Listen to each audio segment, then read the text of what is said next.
Speaking of New Orleans, you said your uncle is C Murder? Yeah, my uncle is C Murder. So, I saw a lot in the comments that, when anybody ever says that who is not, on a huge national scale, they're going to be like, oh, you trying to... Yeah, they were saying I was lying and shit. So, yeah. did you grow up around him? Did you...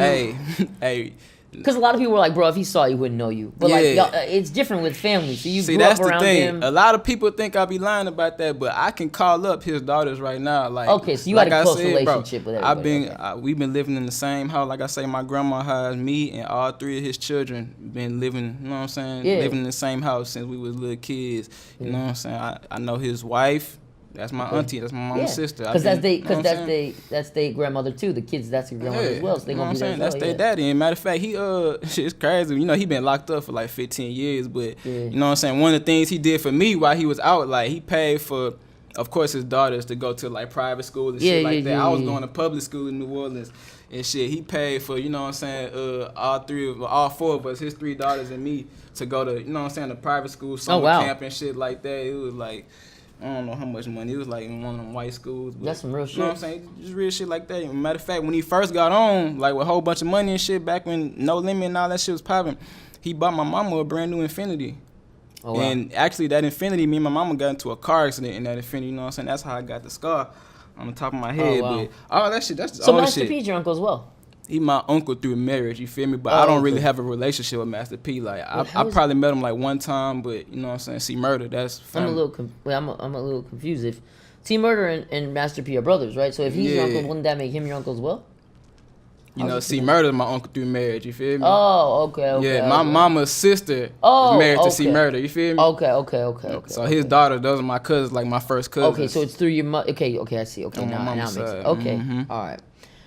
Oh, okay, cool. So were you ever around the business, the recording, the studio? Man, that's the crazy part. Like when I was a kid and shit in New Orleans, my dad, you know, like I say, my dad was doing music and shit, and he had a couple partners that rapped and shit like that. So he used to take me, not a lot, but he used to take me sometimes to like the studio they used to be at, and like that shit just always, like, just looking at, you know what I'm saying, all the buttons and all that always just kind of just stuck in my head. Like, fed your mind early. Like, man, that shit just looked cool. Like, you know what I'm saying? I wasn't doing that at the time. I was just playing drums, but that shit just always, like, you know what I'm saying, just looked cool to me. That's the same thing with me. That's why I'm smiling, because it's like the first time I saw a studio, I was like, man, I want to do music. You know to me, and I'm not even gonna lie, it just looked like, man, y'all having so much fun. Y'all sitting there being artists, creating music, all your friends, everybody smoking, everybody drinking, everybody having a party, but y'all creating something. So it just, that always made me like it too. But all right, so moving on. When did you start taking music seriously, and what made you choose the producer lane instead of the rapper lane, or the songwriting lane, or any of those other lanes that you can get into in hip-hop? Man, to be honest with you, I really always took it serious from when I was a little kid, because like I said, this is really like all I was ever good at. Like, I was never really good at school, you feel me? Like, it was just always music. So I really always been serious about it. Like, and as far as me choosing the producer lane, like, I actually, a lot of people don't know this too, like, only like my real close friends and family know this, but at first, I didn't even want to be a producer. I played drums, so I was intrigued by, you know what I'm saying, drummers and shit like that. So I wanted to be in a rock band. I would have told you I was going to be a drummer in a rock band around like 2008.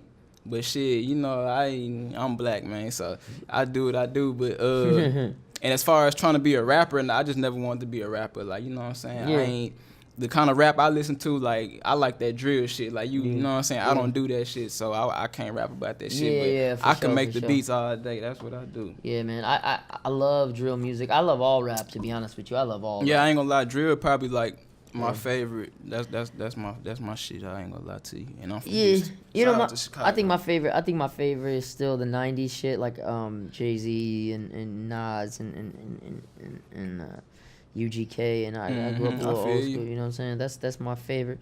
But out of the new school type shit, drill is one of my favorites. It's just so authentic, like, it's just so authentic. You can feel the struggle. I can't listen to that fake shit. You feel me? And I always like to listen to music where the person has been through a crazy struggle, a similar struggle. Not something a you can similar relate struggle, but to, a crazy struggle. Because in life, man, like, I feel like we all learn the same lessons through different struggles.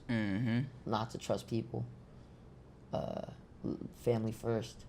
Things like we all learn these through different struggles, but it's all so when you listen to rap music, you can hear the lessons from it and learn from it and just apply it to your life, whether you suburban, whether you everything like that. So